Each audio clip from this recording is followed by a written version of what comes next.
इस कार्यक्रम के निवेदक हैं श्री सिद्ध क्षेत्र मांगी तुंगी जी, दिगंबर जैन देवस्थान, महाराष्ट्र।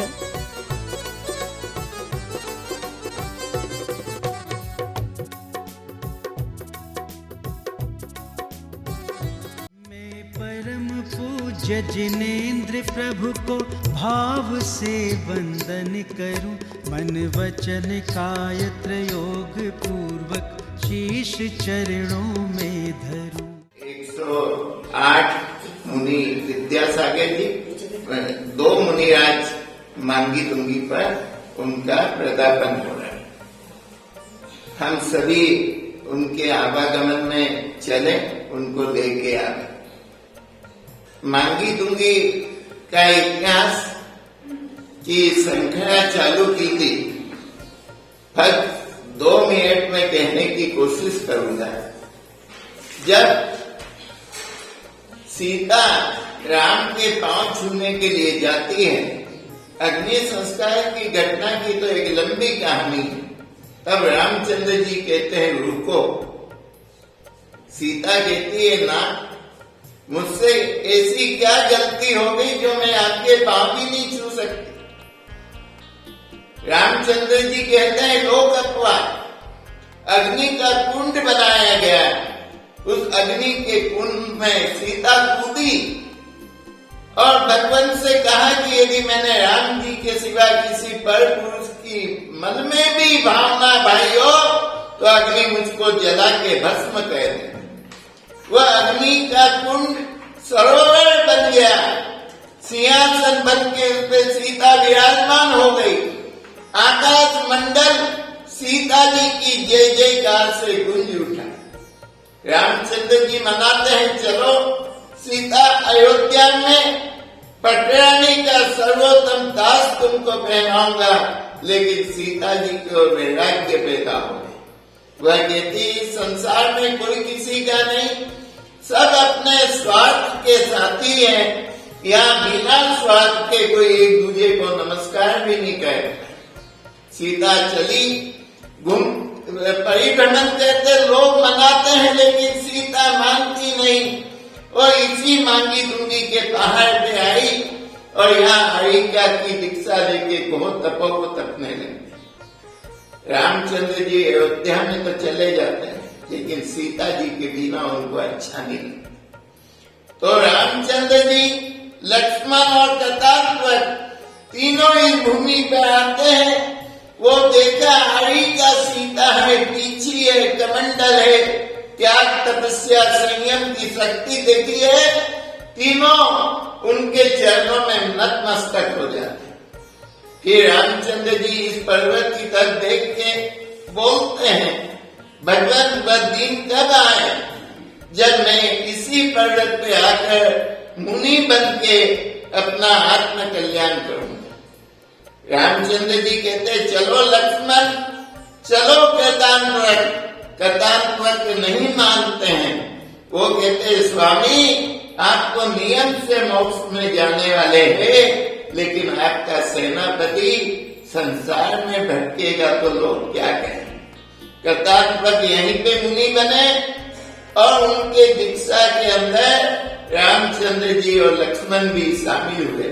उन्होंने कहा देखो कतानवक, यदि तुम कभी स्वर्ग में चले गए और कहीं राम मोह के बंधन में फंस गया तो उसको संबोधने के लिए आ जाना।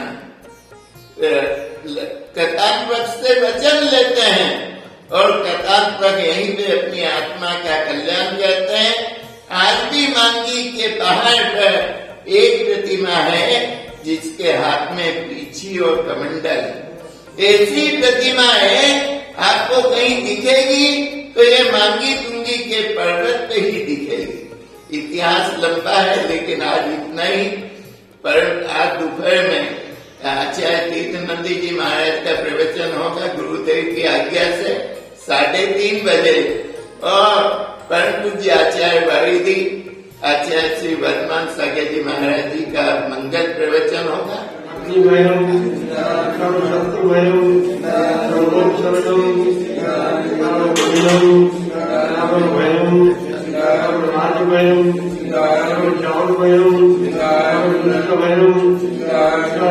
महादेवयं चक्रमयं सर्वमंगलम सर्वविघ्नोपम सर्वविजयोगम सर्वकृष्णयोगम सर्वपूर्णयोगम सर्वधर्माणि सर्वयजमानि सर्वाश्रमाणि सर्वभौमानि सर्वमहेश्वराणि सर्वधान्यमानि सर्वलक्ष्माणि सर्वगुणमानि सर्वभक्तमानि सर्वपुष्पमानि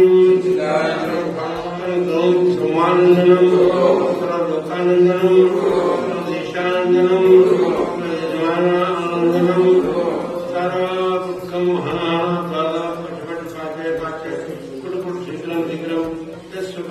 सर्वदुःखं शांति कराए सर्व पापों को सर्व विनाश कराए सर्व लोगों का प्रवृत्ति विनाश कराए सर्व शुक्रोपत्र विनाश कराए सर्व कामन विनाश कराए ओम ह्राम ह्रीम ह्रूम ह्राम अस्यावसा सर्व चतुर्संगस्य सर्व भव्य प्राणायाम सर्व शांति परम पूज्य आचार्य भगवान श्री वात्सल भारती वर्धमान सागर महाराज नाम ने सर्व संघ से पश्याम श्वास लाभार्थम रक्तजल प्राप्तार्थम आचार्य कीर्तनजी महाराज नाम देस्य सर्व चतुर्थ संघस्य यजमानस्य श्री सतीश भाई इंदु सौभाग्यवती इंदुबेन अतुल डॉक्टर अतुल भाई स्वरूपाबेन नयन कुमार जी सुषमा श्री सीए सुरेश भाई नाम देस्य सरिताबेन हर्ष सेठी श्वेता अपेक्षा स्वर्गीय समस्त सेठी परिवारस्य श्री कोमल गिरीश ठोले बेलाचंदी ठोले परिवार सडना सर्व परिवारस्य उपस्थित सर्वजन समुदायाचे सर्व चित्तस्थान यत्नाम दर्शक धर्मनाम सकल धर्म समाज मोक्ष सर्व शांति तुष्टि पुष्टि पूर्णमस स्वाहा। सर्वनाथ भगवान के तीर्थ काल में रामचंद्र जी हुए, उन्होंने भी यहीं आकर के दीक्षा डाली, बहुत बड़ी बात है। सीता आत्मविश्वास को रखती थी, उसने जब अग्नि परीक्षा के लिए तैयारी उसकी हुई तो उसने बड़ी उदारता के साथ ये शब्द कह करके कि यदि स्वप्न में भी मैंने भगवान रामचंद्र के अतिरिक्त किसी और पर पुरुष का चिंतन भी किया हो तो अग्निदेव से मुझे भस्म कर देना। कितना बड़ा अपने संयम पर आत्मविश्वास था, अपने मन पर विश्वास था। उसने भूल करके भी कभी पर पुरुष का चिंतन नहीं किया था, इसलिए देवताओं ने भी उनकी रक्षा की। कहने का मतलब ये है कि संसार अनादि अनंत है। संसार का अतीत जो अब तक संसार के प्राणियों का बीत चुका है और भविष्य जब तक मोक्ष प्राप्त नहीं होगा तब तक संसार का भविष्य भी अनंत है। ये दोनों अतीत और भविष्य काल संसार के अनंत है, किंतु मोक्ष मार्ग इतना बड़ा नहीं है। मोक्ष प्राप्ति के लिए जिस पुरुषार्थ की आवश्यकता होती है उस पुरुषार्थ के संबंध में, क्योंकि संसार के प्राणी जो है संसार पर भ्रमण इसलिए कर रहे हैं। इस कार्यक्रम के निवेदक थे श्री सिद्ध क्षेत्र मांगी तुंगी जी, दिगंबर जैन देवस्थान, महाराष्ट्र।